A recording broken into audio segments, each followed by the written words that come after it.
வணக்கம். சட்டமன்ற தேர்தல் தோல்வி.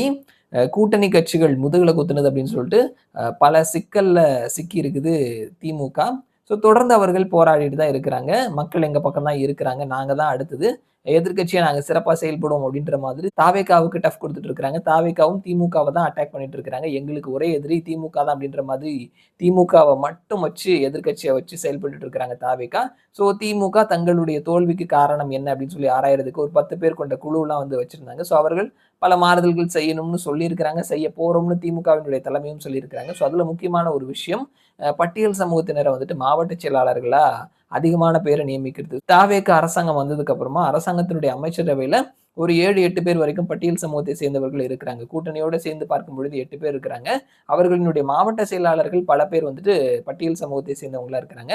அந்த நேரத்திலேயே திமுக மேல வைக்கப்பட்ட ஒரு குற்றச்சாட்டு, உங்களுடைய கட்சியில மாவட்ட செயலாளர்கள் எவ்வளோ பேரு பட்டியல் சமூகத்தை சேர்ந்தவங்க இருக்கிறாங்க அப்படின்னு சொல்லிட்டு பெரிய அளவுல பதில் சொல்ல முடியாம இருந்தாங்க. 78 பேர்ல 3 பேர் தான் வந்துட்டு பட்டியல் சமூகத்தை சேர்ந்தவங்க இருக்கிறாங்க. தற்பொழுதைய நிலவரப்படி பார்க்கும் பொழுது, இந்த எலெக்ஷன்ல பெரும்பாலான பட்டியல் சமூகத்தினுடைய வாக்கு தாவேகா பக்கம் போயிருக்குது அப்படின்னு சொல்லப்படுது. இன்னொரு பக்கத்துல விசிகா பட்டியல் சமூகத்தினுடைய கோர் பேங்கா இருக்கக்கூடிய விசிகா அவர்களும் கூட்டணி மாறிட்டாங்க. இந்த நேரத்துல அந்த சமூகத்தை தக்க வைத்துக்கிறதுக்காக 3ல இருக்கக்கூடிய மாவட்ட செயலாளர்களினுடைய எண்ணிக்கை 20ஆ உயர்த்தணும் அப்படின்ற மாதிரி பிளான் பண்ணி வச்சிருக்கிறாங்க. ஏற்கனவே இருக்கு இல்லையா 78 அதுல 20 கிடையாது. மொத்த மாவட்ட செயலாளர்கள் 110ல இருந்து 120ஆ உயர்த்த போறாங்க. தட் இஸ் வந்துட்டு விஜய் வச்சிருக்கிற மாதிரி 2 தொகுதிக்கு ஒரு மாவட்ட செயலாளர் அப்படின்ற மாதிரி வைக்க போறாங்க. அந்த 110, 120ல 20 பேர் வரைக்கும் பட்டியல் சமூகத்திற்கு கொடுக்கணும் அப்படின்ற மாதிரி தற்பொழுது பிளான் பண்ணி வச்சிருக்கிறாங்க திமுக. அதே மாதிரி வந்துட்டு இளைஞர்களுக்கு அதிகமான வாய்ப்புகள் கொடுக்கணும். முதியவர்கள் எல்லாத்தையும் ஓரங்கட்டணும் அப்படின்ற மாதிரியான ஒரு பேச்சும் இருந்தது.